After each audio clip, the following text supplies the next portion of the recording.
Welcome back, and we're moving into our first conversation for today. Of course, we are continuing with our introductory interviews with the mayoral candidates of all the municipalities in the country. And before we start our conversation, we do want to let you know that we invited both major political parties to participate in the introductory interviews here on Open Your Eyes. Unfortunately, the United Democratic Party decided to decline the request, but we are proceeding with the PUP mayoral candidates. And today we're joined by the PUP mayoral candidate from San Pedro, Andre Perez. Good morning and welcome. Good morning. And thank you for being here. Thank you for inviting me. Okay. So, Andre, let's start off with just a basic introduction about yourself and what prompted you to enter into the race for mayor for San Pedro. As you said, Marlene, buenos dias, good morning. My name is Andre Perez. I am the PUP mayoral candidate for San Pedro. And yes, if we're talking about what prompted me to be running for mayor, are many, but one is looking first at what is your strength, what you need to do or bring to your community. I am 21 years in the business, as well as 8 years of banking service as a career. No? So that with a little bit of I consider it as experience to bring to the table. And also my community service that I've been doing for the past 21 years that I've been living in San Pedro as well. No? And of course, no stranger to the party. I've been working with the party from my youthful days. So that in itself puts me in a path to offer myself as the mayoral candidate, no? And I've been thankful I've been well embraced not only by the party but by the community right now. Now, looking at the race in San Pedro, I think San Pedro is one of those towns that are extremely active when we're in an election season. Tell us a bit about what the response has been like as you go into the homes. Yes. I think one of my friends this weekend described it and says, Andre, you know, we're getting all the different good vibes of San Pedro. Yeah. And I think whatever the outcome is going to be in San Pedro, he called it, is going to be Waterloo. So, you know, that's a good way to describe it. But yes, it's going to be a battleground. But there's a big difference here this time. The difference is that the People's United Party here is highly organized with a good working executive committee and a wonderful PUP7. And that in itself puts us in I think 2 steps ahead in the campaign. And the campaign has been very successful since our launching of the team in September. We have been on the ground campaigning. Yeah. And that makes us putting up ahead to poised to win these elections. What impact did the convention on Sunday? It was a massive crowd. Did that spill over to the campaign and the spirits? Well, absolutely. For sure. For sure it did. Not only because it was here in Belize City and you could see over media how massive the crowd was. Other than that, there was a big plus here for Belize City. We feel that it is affecting San Pedro as well. And we were well attended. We did our part to attend. We had over 350 people mobilized from San Pedro and Kikaker to come to Belize. So that is definitely a plus. And more this week, you are getting people who are giving you thumbs up, you know. And there is always that group of people there that always want to ride with the winning team. And it's already reflecting this week right here after the great convention we had. Now tell us a bit about your slate. Who are your running mates in this particular election? Yeah, there is a saying, you know, it's very important who you present as your team. Yeah. And there was, at the beginning of September, there was this general feeling of unhappiness with the community, that they're not happy with the present administration. So we went beyond that, where you got this feeling that we don't tire of UDP, we have switched over to PUP and we have no other choice. Well, it so happens that the PUP is the only choice, but beyond that, if you look at our PUP7, the team is well liked. The community says, you know what, we do really have a viable option. And if you look at our team right now, I am proud to say and that we... Lots of women. 4 women. One of the only 2 teams in the entire country. I think Dangriga has 4 as well. So that is a plus. That is definitely a gain there in San Pedro, having 4 women and 3 men. And we have youthful people, you know, diversity, you know, and experience, because I think about 3 or 4 of us have been working with the party ever since, you know. Especially Marina, as you look on the screen there, she is an educator, and she has been a soldier of the party. She has worked all along. So everything is a well-balanced team that you're seeing right now in San Pedro. What are the particular qualities that they're bringing to the table that you think would make you a successful council? Okay. Whenever we go out into the campaign, we always stress on what are the strengths of every single candidate. And that is where we have been successful, because we immediately can identify which one of those candidates is going to fit where. For example, this gentleman here, Ian Powell, he already has a strength in sports, which is a big thing in San Pedro as well and across the country. Dina is a person that we can look at at social services, that she can work out with many people, especially with kids that are not in school. Just to mention to you, over the campaign, we have documented at least 150 children that are out of classes, no space for them. So we know we have a problem we have to deal with. Danelli, he is one of our youngest candidates. She is the youngest candidate, and she's a single a young lady that is a young entrepreneur. And again, she's well liked. And again, we can see her strength working along with the youth already. Yeah. San Pedro has a... Can I mention something special about Ruben here? Ruben is a dive master, dive instructor. So he's a man that can tell you what beauty lies below in San Pedro. And he understands more than anybody else what it is to, the importance of preserving our island. He's one of those that will be working along with that, yes. One of the strengths of San Pedro is that it's a massive tourist destination. It is. I mean, I remember at one point in time, the joke was that probably San Pedro wanted to seed Belize because its economy was so booming. But there's also a heavy development out there, persons who are building these condos and that sort of thing. What of the team do you think will assist those people, both the tourists coming in and developers, to enjoy San Pedro and to attract more of them to San Pedro and the country? Yes. I think that there are many issues that we need to bring to the table first if we're discussing about the development. We always talk about sustainable development, but how do we do that?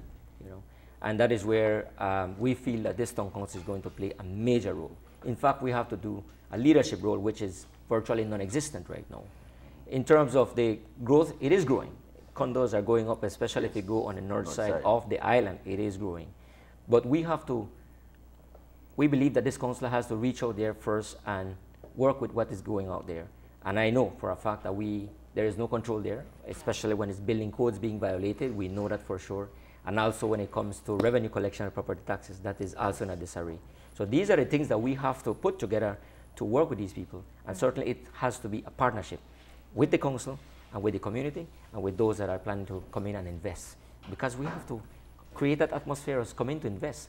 But we have to put the rules and regulations in place, which are there already. It's just that we have to enforce them.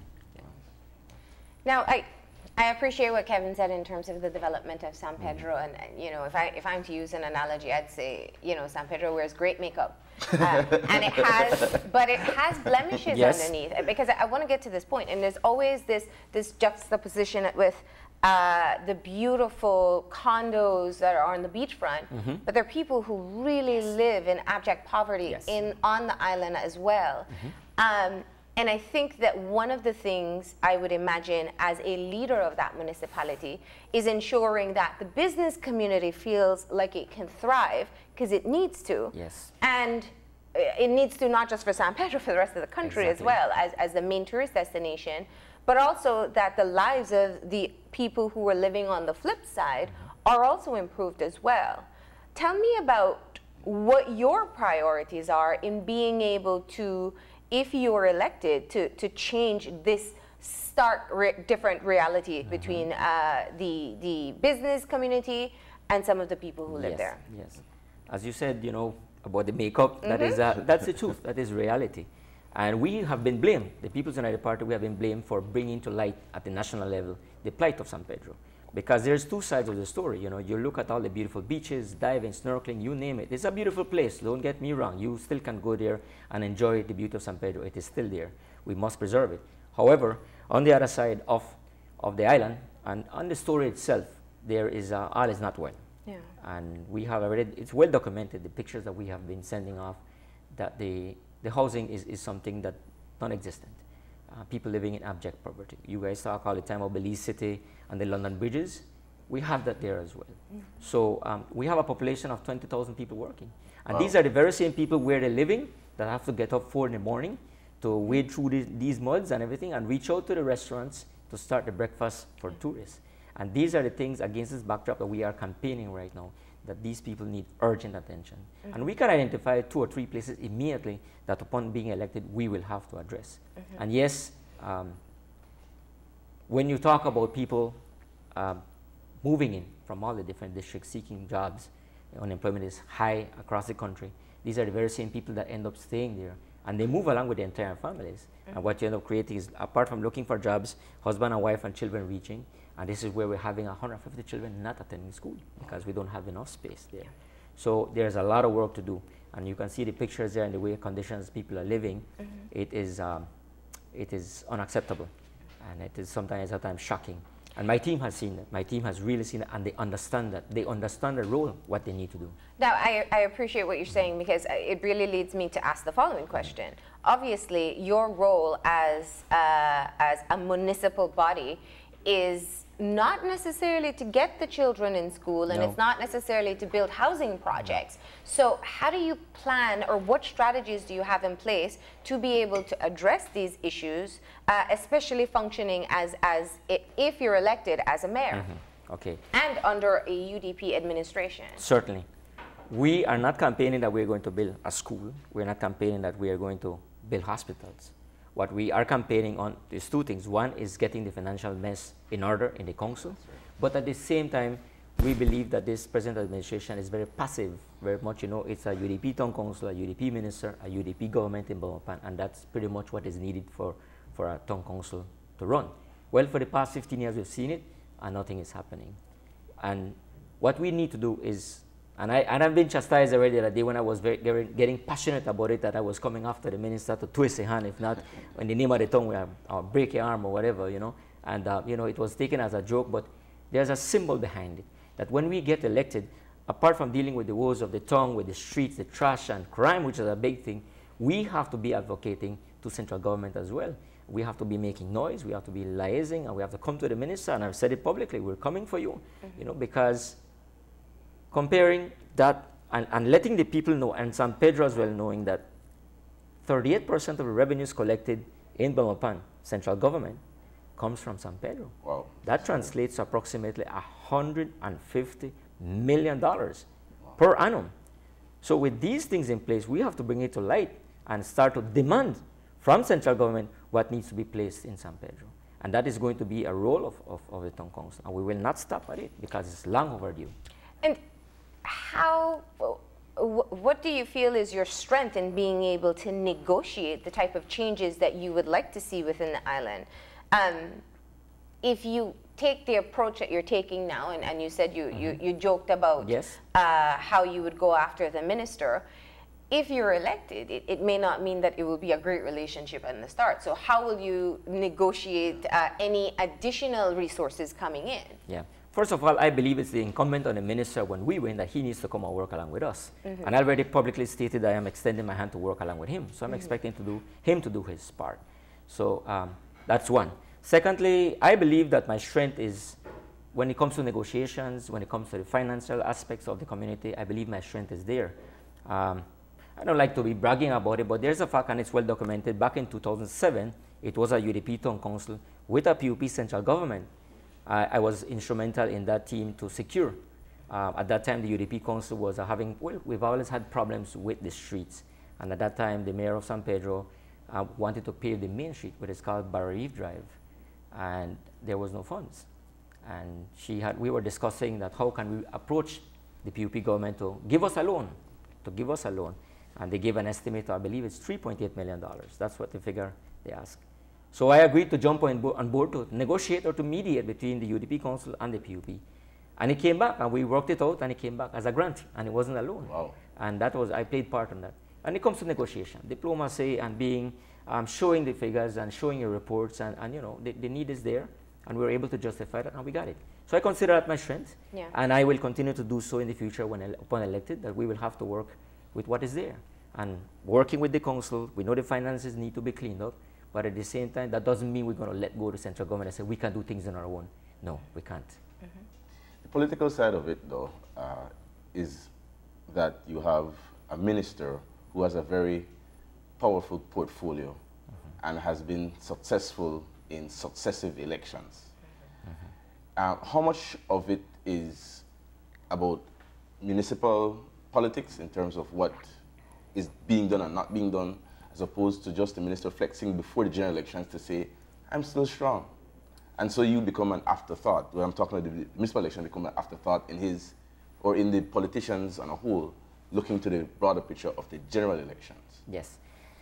I don't think right now what the community is seeing right now is for the UDP Town Council to be clinging on to using whatever powers the minister may have. For now, I think the minister is flying an all-time low. Many people are disenchanted with him.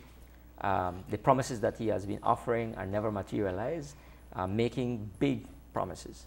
Just there last week, he went on live that he's going to build not only one school, but 3 different schools at all levels. He has lost a lot of credibility. And I don't think, or I don't know if the UDP right now campaigning, which they're already losing, that they're not popular, I don't know how help they can get to hang on to use or flex the powers of the minister at this point in time. It's not working for them right now. They are really flying an all-time low popularity right now. They're not what like. And we're not even talking about Kikakar. I don't think the minister can even visit Kikakar right now because it's been totally abandoned. They don't even have an airport right now.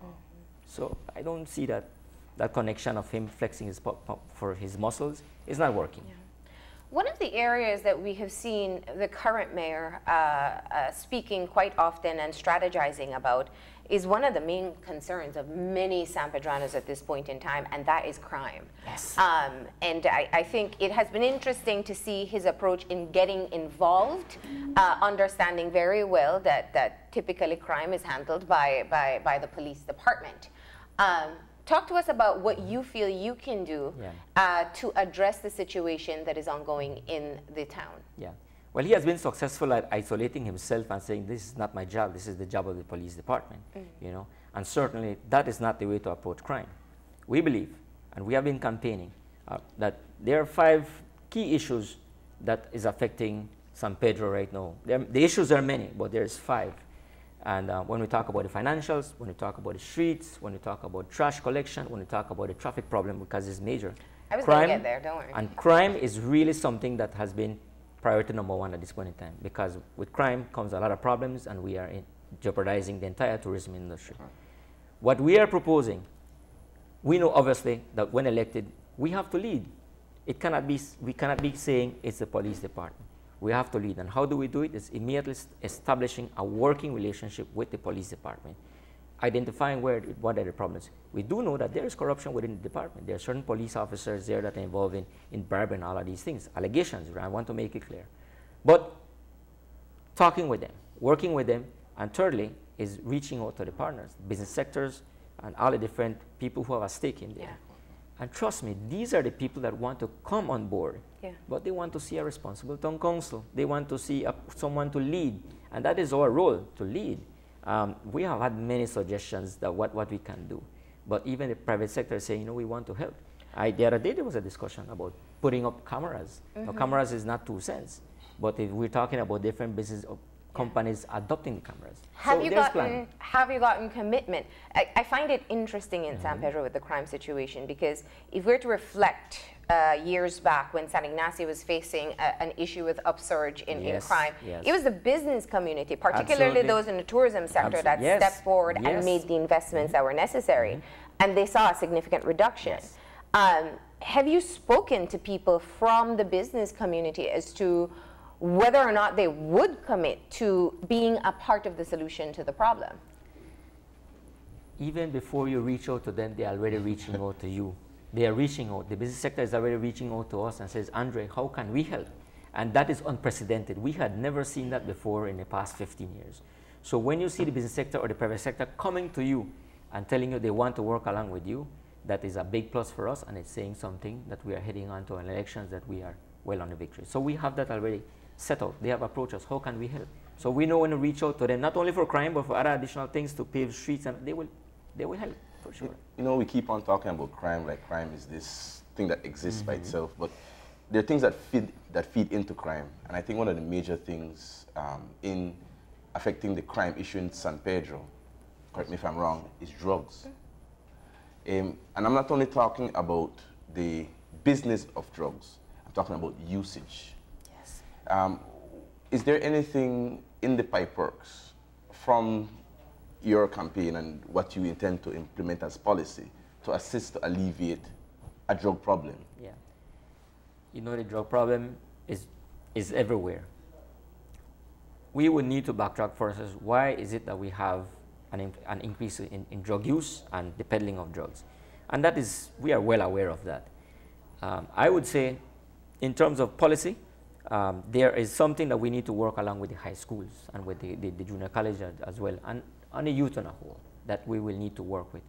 But I want to mention something about that. What is the cause? That is the root cause. We need to go back first before we even talk about implementing policies, the root cause. And it has to be something at the national level. Unemployment is high across this country. Imagine a tree with only one ripe mango. That is San Pedro right now in our country, if you want to compare that. And that we're having people going in there to San Pedro, looking for jobs, but in that move that we come in, we know that the bad elements are coming in. And it's already been identified who are the people coming in, you know, mostly from even gang areas. Gang people are flaring up in San Pedro. So we need to identify this problem. Again, that is issues that we look at.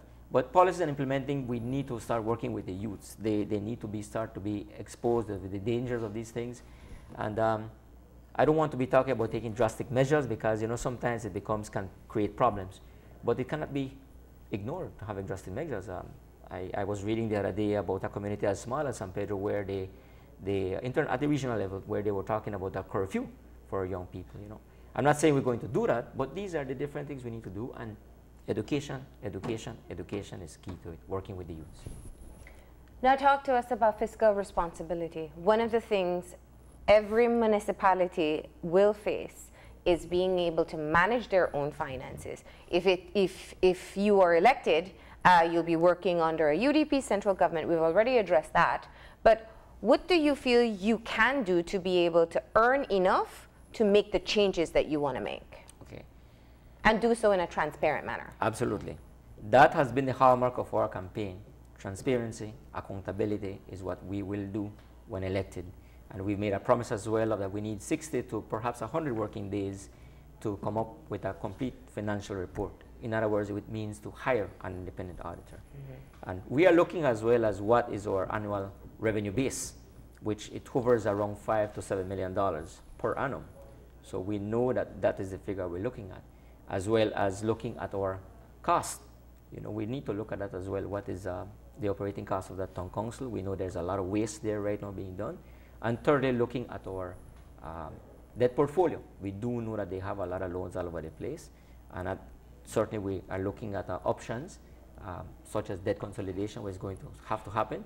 And also to put things in place that further borrowing have to occur for our campaign promises that we have made to go through, which are the streets.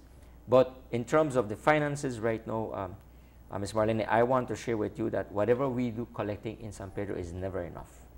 When it comes to autonomy, we've always been advocating for autonomy, meaning that we are able to do our own things, to control our finances. And there are certain things still yet out there that we have no control of. I can give you one example that, and it is hurting the island as well as the issuing of permits for piers. You know, if you go to San Pedro, it's laden with a lot of piers, and that becomes a problem. But that is not in the hands of the council. It is in the hands of the Ministry of Natural Resources. So these are the things that we have to push for autonomy. But again, revenue collection there is never enough. We will always have to go back to central government for all of these big projects to happen. So yes, it is important. There have been some baby steps in San Pedro, though. I mean, there is a football stadium, which is mint there. There are, I mean, you can go on a cement street, I think so far north. I can remember that we couldn't do that in the past. There's been development in terms of the cementing of streets in the main area. So some work has been done. But let me tell you something, you know, who built it? You know, we cannot say the council built it. And again, what the football stadium that you're talking about, yes, it was built, but under questionable, many questions to ask. How much did it cost? You know, the amount of money that they mentioned is spent. Obviously, there was some trimming that people, you know, and there's another one that they spent about $7–8 million, and they call it Sacachispas. You go there right now, it's just a big wide space full of sun. So if you talk, football then. Yes, you know, it's just full of sun, and when it rains, it gets flooded. So these are the things that people know. They say, okay, the UDP built it, but everybody in San Pedro knows under what circumstances it was built. Under corruption. So And the road up north, that you cannot say that the council or the government building, that was done strictly by the private sector who were tired of waiting for something to happen. So let's not forget that the private sector was big in that. And they did it because they were tired. They were having problems getting there. So that has been quashed down immediately, that you cannot blame or cannot say, oh, the UDP is singing that they built that. Nothing at all. So that is playing no role in our campaign right now. And again, when you mentioned about the roads and everything, this is only centralized, you know. Again, it's the image and perception that you have to look at. Compare those.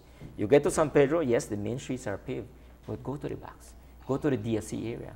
Go to San Mateo and go to San Pedrito and these places. To make up again, no? Yes, man. yes. So I disagree with you that, you know, that you're getting the wrong image out there, and we have to dispel that, you know.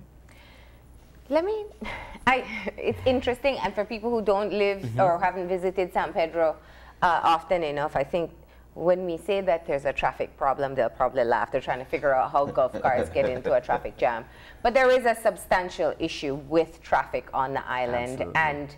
And what are your plans in being able to address that? There are concerns that there are too many vehicles on the island, and of course traffic control is a major issue. Okay. With traffic, I want to aim first at when you give autonomy to an irresponsible town council, this is what happens, you know, because we cry for autonomy at all times, but the other side of the coin is that we have to have a responsible town council, which we don't have, and that has been the problem right now, that they're giving off permits 1 ton all over the place, and there is this golf cart rental companies that are coming in that want more permits to rent out golf carts, and it is creating a problem because you don't get them by 15 or 20. You're talking about 50 golf carts in one given moment to reach out to the island, and that is also creating a problem. But we know for a fact that this is causing, with bribery, it's coming along with bribery. And the people know it, you know, the people are seeing it, the community is seeing it. So obviously, we are looking at a moratorium. We have to, for the moment, we have to give out immediately a moratorium. It has to stop, especially with golf cart rental companies that are coming in, it has to stop. Until we conduct what you call a re-registration. We will have to go back, and it's big.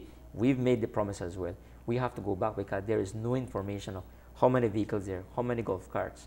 You know, even we got word that last week that there is a possibility that this town council is going to give out 150 permits for motorcycles. You know, and just arbitrarily, there is no committee, there is no traffic committee that will be taking care of these things just by the stroke of the pen of one person. That's wrong. We have to stop it. If a golf cart company wants to come in and bring 50 carts, it must be because there's some sort of demand. So as a mayor, you would have to balance between addressing the traffic problem, but also ensuring that the needs of the tourists or whether it be residents on the island are met as well. Okay, Ms. Marlene, don't get me wrong that we're against to immediately stop and no more. What we're saying, a temporary moratorium to look at where we are, because right now golf cart companies are coming. Where are they going to park? We have to identify these are the problems that we have to, where are they going to park? At this point in time, if you're going to San Pedro right now, you're going to see different golf cart companies taking the same parking space available for public. That's where they're parking their golf carts, putting their sign except for rent. This is wrong, you know? So again, we have to find that balance. So please don't get me wrong as saying completely stop for the next 3 years. No, it is temporary to look at, to assess. We need to make a major assessment of what is going on with the traffic there. And it's clear, we have to identify parking spaces. There are 2 things that I'd like to bring up.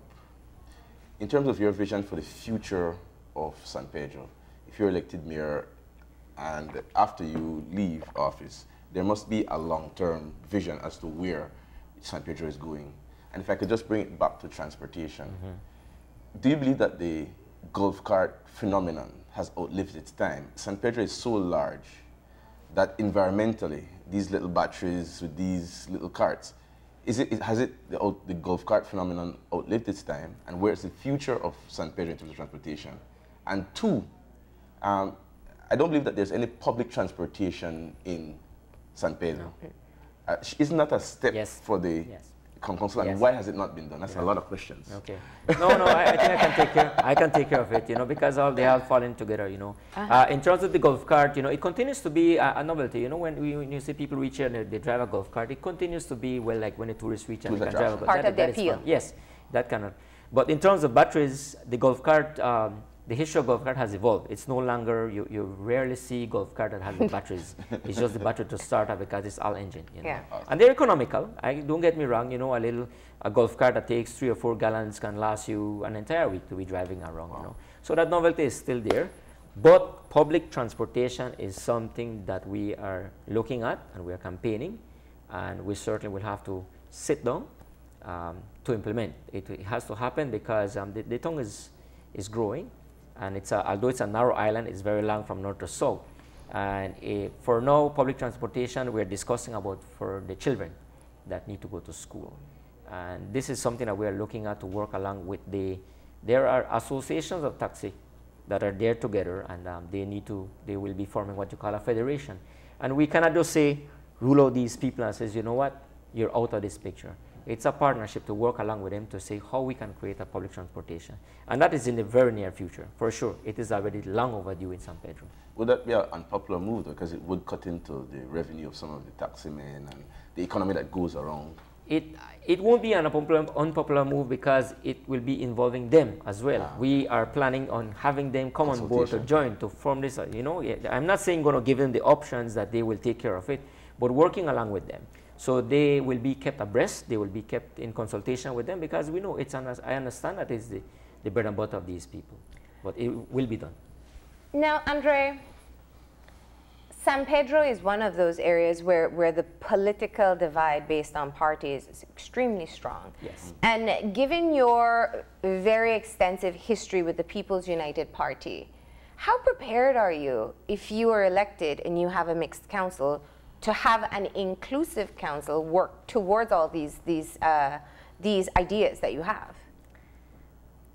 You know, I've mentioned in the campaign that, and that's a campaign promise, that when elected, I had promised that all the PUP flags are going to go down, and it's going to be one town council for one and all. And I've made it clear that we will be doors open for everybody. It will be, and again, it's the philosophy of the party. It's about inclusion, about everyone. Now, in the event, and we, you know, it is the reality, it can happen that we have to work with a couple of UDP councillors there. We'll have to work with them. They will be treated equally, you know, and fairly. And of course, I'll be assigning them their portfolios. And I expect them to do their job as well, because I'll be behind them as well to do their part. So it's not for me to say, you know, I don't want to be involved, you stay out of this and everything. They need to come on board. And as I said, the flags come down, and we have to work. I don't know what will be the other side if they're going to do the same, but on our side, yes, we have to work together, because it is eventually, at the end of the day, one town council. So I don't see a problem. I'm curious, what are you most excited about to get in and fix? Finally, you know, I've been living in San Pedro all my life. I've always wanted to change and improve or fix this. As I get in, this is the first thing I'm going to do. Yeah. You know, you earlier you had mentioned about what is our vision, what is our plans, you know. When you start daydreaming of what you can do for your town, first of all, I cannot say how much I love working with finance, crunching the figures, and I love figures. I'm a businessman, and at the end of the month, and so I'm already looking at what is going to be my reports, what are your sales, this is exactly what I'm eager to be going there to come up and say, you know what, come up with a comprehensive report and crunch the figures and be able to to tell the town like it is. This is what San Pedro is collecting. This is the debt portfolio that we owe. This is what we owe. These are the expenses, you know. Now we can, whenever we look at that, we have to look at how do we increase the revenue as well.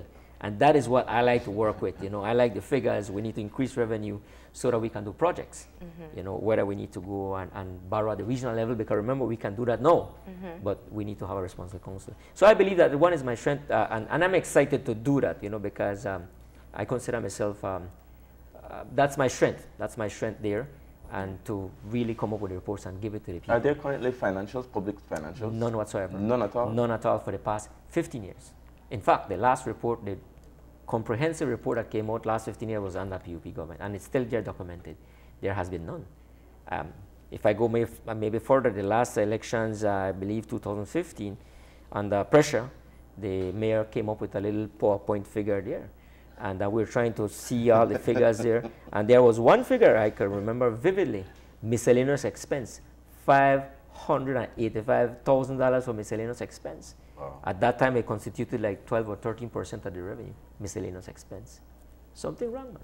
Something is wrong. So your priority is to assess the financial situation before even moving forward. We cannot move forward with all our projects until we see what are we standing on.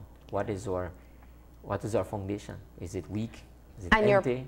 And your plans in terms of maintaining that transparency, because let me be transparent. I've interviewed many of the mayoral candidates who are mayors, and they always say they'll be transparent with the finances. And then when in office, it's different. Yeah. So what is your plan if you are elected? You know, I think I have to go and mention to you, Marlene, that the track record that Andre Perez brings to the table is honesty, integrity, transparency, that right now, it's not something for you to, for me to say you cannot question. Yeah. But everything there is in place is to be keeping it honest. And I've always said it, you know, we got to be accountable, not only when people are watching, but when we are by ourselves, we have to be accountable as well. And it will make it easier for everyone. I always say that being accountable is for us, surround yourself with people who will advise you. And I've said it also that upon elected, I will be creating a finance committee, which is very important, of key people, not PUPs that are going to be coming up there and say, all right, we don't win, put in your PUP people. No, I have already identified and I've spoken to them who are very well respected in the community, who are business people. One is an accountant, and they are all, I have spoken to them, please, I want you to come on board. So if they advise me and I'm there working with them, it's got to be accountable. One final question for me. I think I keep on saying it because I know it from experience, but as I said, the political divide is very strong. A lot of it is tied into families. It's rooted in tradition. What has your experience been like working on your campaigns, encountering these families who have been traditionally red, and how open they are to even hearing what you have to say? At this point in time, I am very confident, but when you have a UDP family who has been traditionally UDP, I'm talking about a resident San Pedrano who's been living there, come to you and tell you, Mr. Andre, it's time for change. Because the circumstances in San Pedro is extreme. It is extreme that no more, we cannot continue for another 3 years. And these are very same people who quietly come to you and say, you know what, we're tired, we need to change. You know, that says a lot. And they tell you, we don't want to make noise, but we need to change. We're banking on you, you know. Families who are well respected, who I know they don't need to lie, they don't need to come. They're not, that fear factor for them is not working, you know, that because that's intimidation occurring in San Pedro. You know, Andre is going to fire this person, Andre is going to fire, and mentioning names, that is so wrong. But when you get these families coming in that it's time for change, you know that something is going to happen. And a message is coming out from March 7th. Since I gave her a final, I have to give my final too. San Pedro seems to be the leader, almost tied with Cayo in terms of environmental sensitivity and consciousness. Yes. You guys have really stepped to the forefront and seem to be unified on the issue, whether it be offshore drilling or the like. But with my limited visits to San Pedro, I don't feel that the municipality has done enough to make San Pedro a green town. Is there anything in the works? And I think it's you don't have a choice but to make San Pedro a green town because it's an island and you have garbage collection and the like. Are there any plans that you have, your vision in terms of making San Pedro more green and environmentally friendly? Lots of plans there, Kevin, and I'm glad you asked that question because going green is very important. Going green, we first of all understanding when a town goes green, it spells good for the world to say, you know what, San Pedro is green. So first, we need to understand that we have to aim for that. Like it. Yes. Sadly, we are way down there right now how we are when it comes to trash. We have a major problem with trash, with the trash collection, limited equipment, limited manpower. You know, it is evident and it's straining the town. So that is one way we have to tackle the problem with, you know, which is basic, getting all your trucks and more people to clean out this town. Secondly, there is a problem, of course, with the foam plates and the foam cups and everything. Yes. That has been discussed whereby we intend to go out to all the business, you know, the supermarkets and everything. How can we do it better? Let's start to go green. Let's start to get these things, or maybe even offer them incentives. And thirdly, going to the children You know, let's start training at home. How is it that you can separate your trash collections, you know? So little by little we can do that. You know, the straws, already they're talking about paper straws. No, we have to get rid of those plastic straws. So there are many things that can be done that little by little we can turn it around and San Pedro can go green.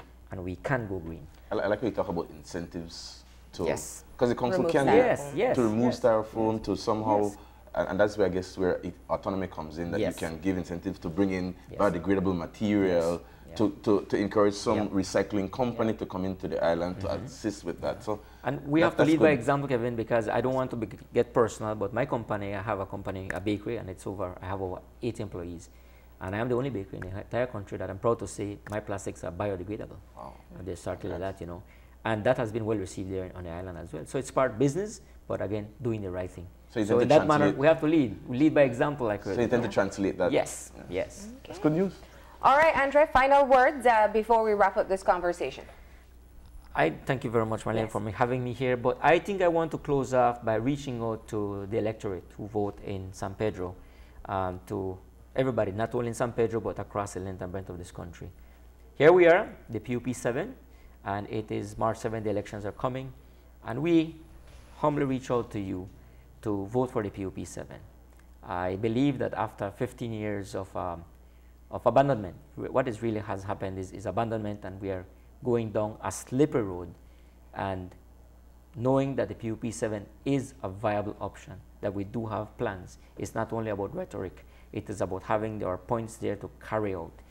We are asking our people to give us that opportunity, and I humbly ask from the bottom of my heart that we want to work for the people, and that, as I said, that whenever elected, we promise that it's going to be a town council for 1.5 years, especially to our people out there living the length and breadth of this country who are preparing to go and vote there on March 7th, to think about that.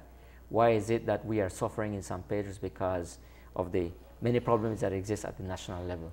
So with that said, I believe that if we give us the opportunity, we are going to see good things happening in San Pedro. I know we can. Thank you. Well, thank you for joining us this morning. Thank you. We're going to go ahead and take a break, and when we come back, we'll be talking about the economic cost of discrimination. That's coming up after the break.